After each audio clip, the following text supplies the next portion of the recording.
La saison est terminée, la Ligue des Champions est terminée, les Ligas, la Première Ligue, la Liga espagnole, tout est terminé maintenant. Donc je propose aujourd'hui de commenter l'actualité des transferts.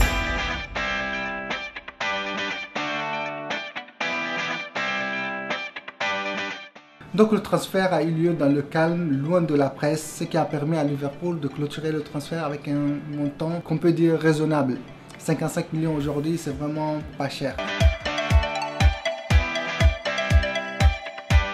Et là, c'est carrément l'inverse. C'est un transfert dont on entend parler depuis un moment et le prix fait que grimper de jour en jour. 50, 60, 70 et aujourd'hui, on nous parle de 80 millions. Capo, Alisson, go to the Real Madrid.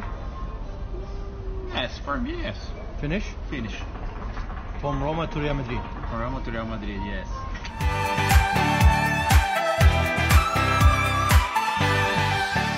À la place de Perez, j'accepte directement cette offre. Il ne faut pas oublier que Cristiano Ronaldo a 33 ans aujourd'hui et 150 millions pour un joueur de 33 ans, même si c'est Cristiano Ronaldo, c'est énorme. Donc comme je l'ai dit, à la place de Perez, j'accepte cette offre sans réfléchir.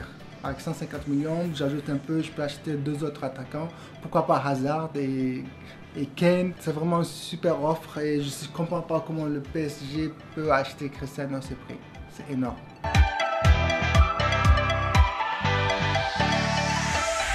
Depuis un petit moment, on entend parler de ce joueur au Barça. Il paraît que le Barça veut ce joueur pour remplacer Iniesta qui vient de partir au Japon cette année. On ne sait pas ce qu'il va faire là-bas. Aujourd'hui, Marca nous informe que le Real aussi serait intéressé par ce joueur. Même si le Real a actuellement beaucoup de joueurs en milieu de terrain, il cherche encore le successeur de Modric. On sait que Modric aura 33 ans cette saison, donc il s'est fait vieux et le Real commence à penser à son successeur. Même s'ils ont déjà Kovacic, mais bon, apparemment c'est pas assez pour eux. Faut juste pas oublier que Tottenham, c'est vraiment pas un club facile pour vendre leurs joueurs. Ils sont réputés d'être vraiment très compliqués et de vendre leurs joueurs trop cher. Donc le Real a l'expérience un peu de négocier avec eux. Il faut rappeler qu'ils ont acheté Modric en 2012 et Gareth Bale en 2013. Mais bon, n'oublions pas que aussi les joueurs venant de Tottenham, ils n'ont pas souvent dessus au Real Madrid. Avant de penser à la succession de Modric, imaginons la saison prochaine un milieu avec Modric, Eriksen, Casemiro derrière. Je pense que ça sera le feu, même si j'aime Kroos, mais bon, c'est pas le même style, mais pour moi, je pense que ça va carrément changer le jeu de Real Madrid. Selon la presse allemande, il paraît que Lewandowski a demandé son transfert de Bayern Munich. Le Real Madrid était souvent intéressé par ce joueur, mais il paraît qu'il n'est plus actuellement. Mais il y a d'autres clubs qui sont intéressés, comme le PSG, qui se place favori pour le recruter.